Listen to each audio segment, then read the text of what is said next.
ওরে আমার ছেলে, তোর এই অবস্থা কেমনে হলো? হাল্ক, দেখ আমার ছেলেকে কে যেন রাক্ষস বানিয়ে দিয়েছে।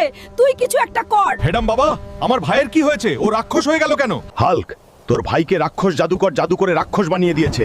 তুই যদি ঠিক সময় তাকে শেষ না করে দিস, তাহলে সে একে একে সবাইকে রাক্ষস বানাতে থাকবে। নিশির পেঁচা, তুই কই গেলি? আমাকে এখনই দক্ষিণের কালা পাহাড়ে নিয়ে চল। যেভাবেই হোক এই রাক্ষস রাজাকে হারিয়ে সবাইকে তার অভিশাপের প্রভাব থেকে মুক্তি করতে। রাক্ষস রাজা, আমি আসছি তোর জম হয়ে। এই রাক্ষস রাজার সৈন্যরা, তোরা আমার সামনে ময়লা ছাড়া আর কিছুই না।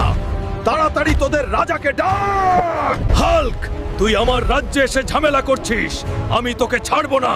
রাক্ষস রাজা, আর তুই যে আমার মানুষের ওপর জাদু করেছিস, সেইটার জন্য আমি তোর শেষ দেখেই ওরে আমার ছেলে, তোর এই অবস্থা কেমনে হলো? হাল্ক, দেখ আমার